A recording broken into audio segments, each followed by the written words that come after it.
explain those things, but it's real. Now, some can't give a tenth because what is 10% of zero? You see, that's the beauty of the tithe. If you are in a situation where you aren't making anything because you're unemployed, don't feel guilty. That's just where God has you right now, and he wants you to depend on him. And so he may call you to give the widow's mite. It's in Mark 12:43, where Jesus called disciples to him. He's in the temple, and he says, I tell you the truth, this poor widow has put more into the treasury than all the others. They all gave out of their wealth, but she out of her poverty put in everything, all she had to live on. Sometimes God calls us to do that, and he blesses us with it. But there are other times when we don't have the income, he says, the rest of the people will give to help provide for you, for your needs. That's the way the church should be the church in this economy today.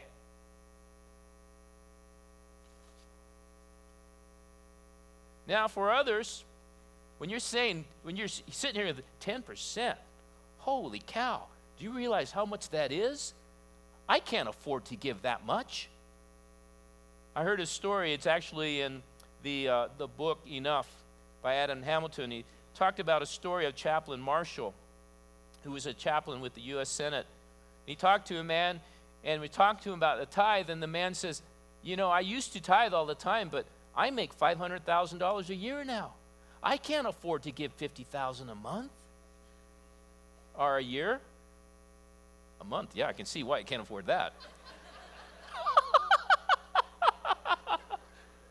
You can see why I'm not an accountant and a pastor. And so it says that he stood there and kind of reflected on that, and he said, brother, let's pray. And he prayed, Heavenly Father, I pray that you would reduce this man's salary back to the place that he can afford to tithe. I love that guy. I got to meet this guy. He's got my kind of sense of humor. But I do believe that God gives certain men and women the ability to make tremendous wealth. And he gives you that ability so that you can give more graciously to provide for others in need.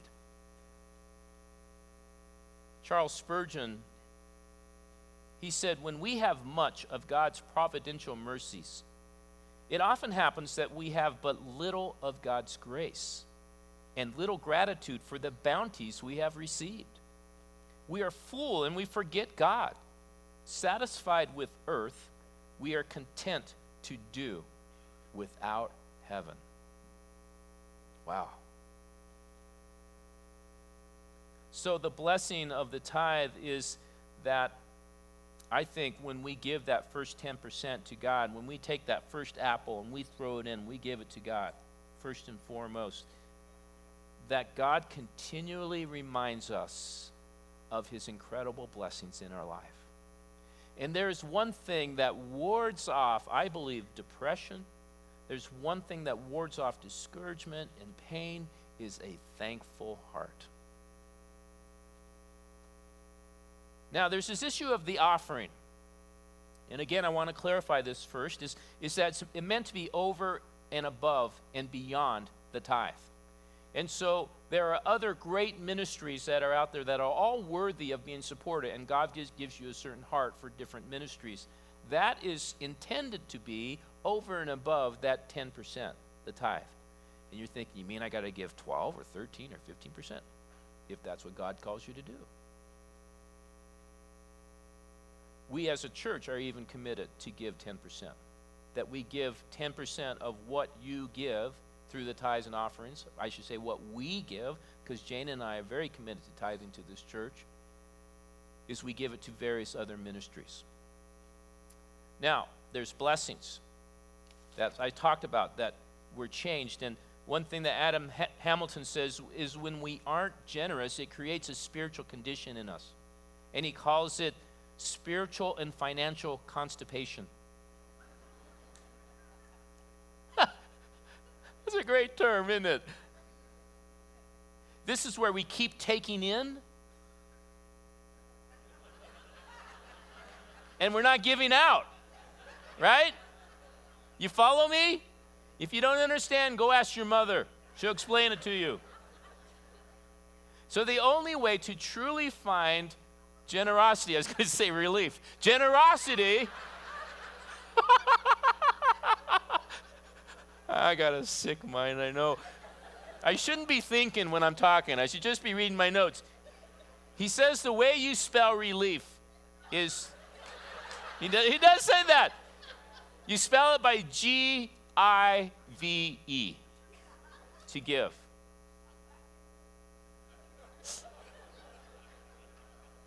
I need a drink. I won't tell you what's in there. So, with that as a backdrop, I want to talk about, I'm going to transition now to talk about the state of the church.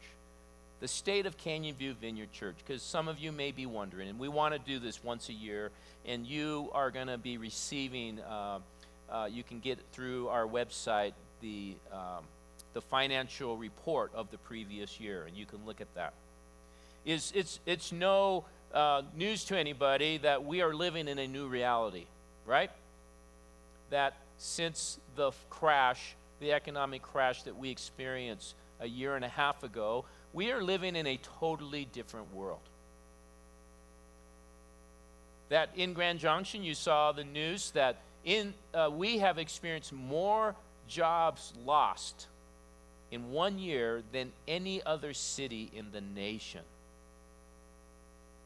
A few years before that, we were thriving. I mean, you could walk in anywhere and get a job. And so, with that as the climate economically that we are in as a church, what we have seen is that our attendance as a church has not dropped. That we are actually consistent with where we were the year before. And we also, if you would throw into that, our campus downtown and now Clifton, that it's actually grown through that. But here at this campus, we are staying consistent, even with people that have left to go to those other campuses. We also have continued to have people encounter others through the various groups in the church, that there are over 300 groups of people that continue to meet on a regular basis, and they're learning how to pastor each other. They're learning how to support and encourage and care for each other. I love hearing stories of how people in their small groups are literally moving around people, surrounding the wagons in a sense, and helping people in their moments of crisis and need. That's community life. It's a great thing to see. If you aren't in a small group yet where you can learn to encounter others on a regular basis, I encourage you to go to the groups desk and check out what's out there. We continue to encounter the world.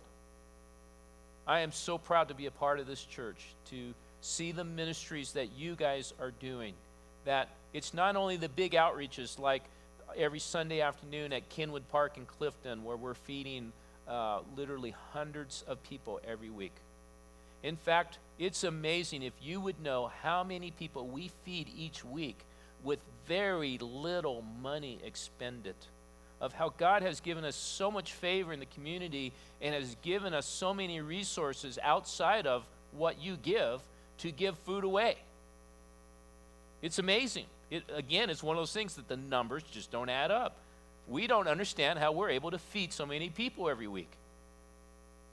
We have the lunches that are given out every Thursday at Mesa State College that my son partakes in every Thursday. We continue to feed over 800 kids a week with our backpack programs. It's incredible the way we are reaching out and touching lives through generosity. And I really believe it's because we have that in our culture, that we are very generous people. And I love being a part of it. We even have a group of people from Clifton that were not going to church anywhere, and from the Clifton outreach have started coming here. And at 11 o'clock Sunday mornings, there's a couple of van loads of people that they pick up and bring them to church. 7 of them got baptized a couple of Sundays ago. Isn't that cool?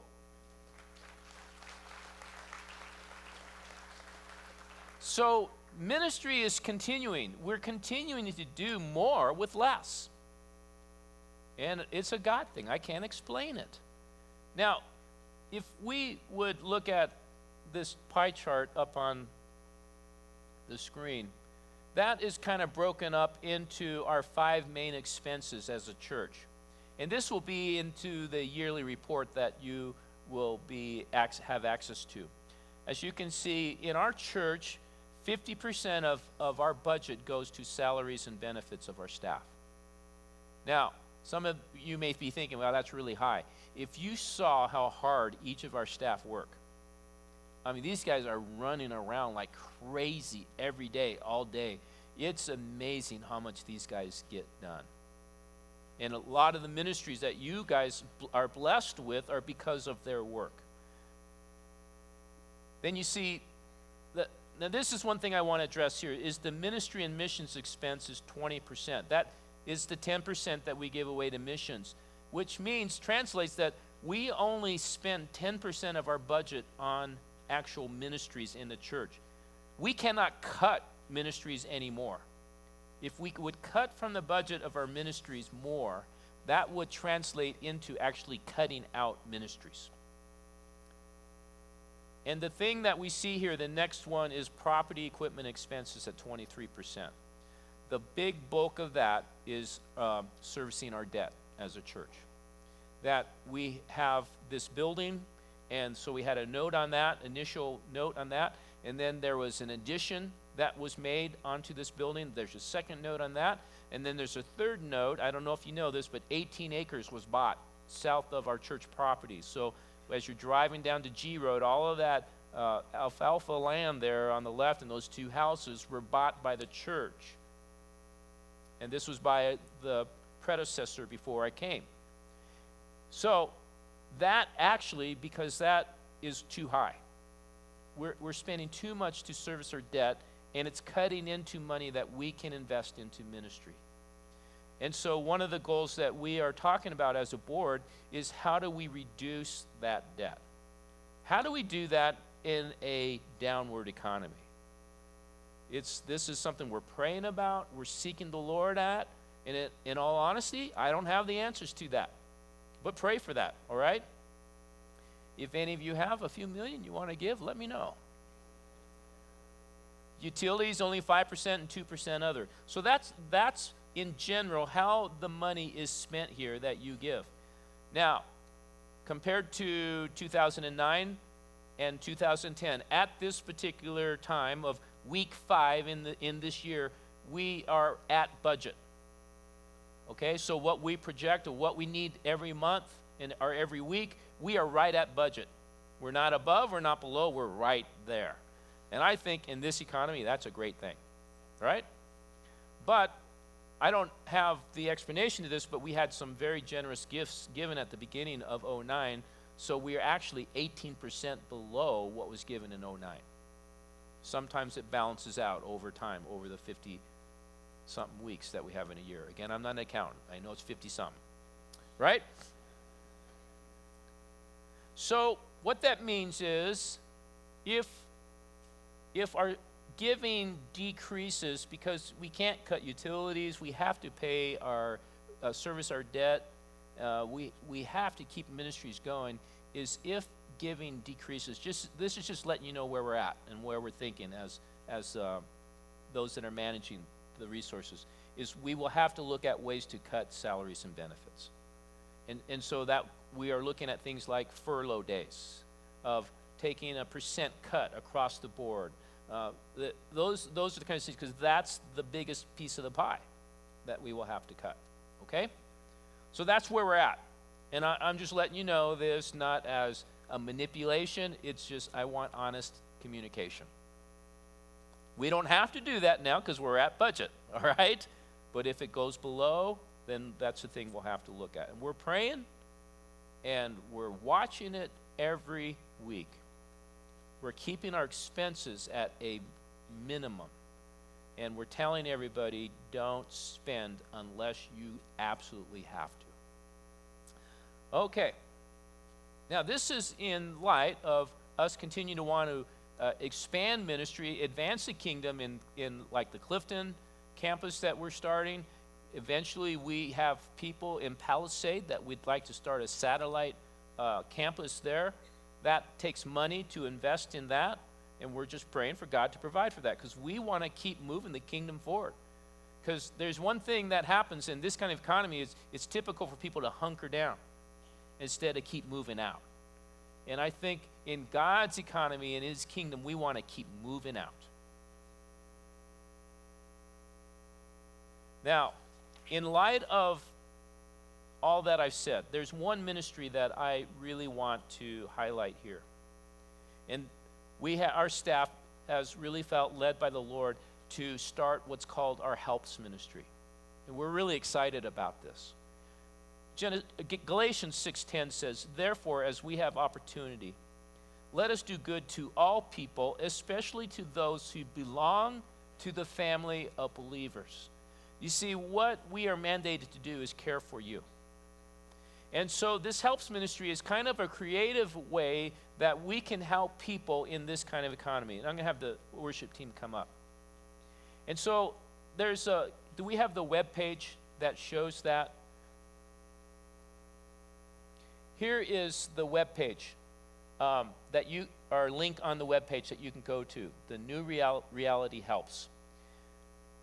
So if you are an employer or a manager and you have job opportunities where you're at, where it says career connections or got work, you can go into that link, click on it, and you can put on the computer what jobs are available, what kind of skills are needed, experience, so forth and so on.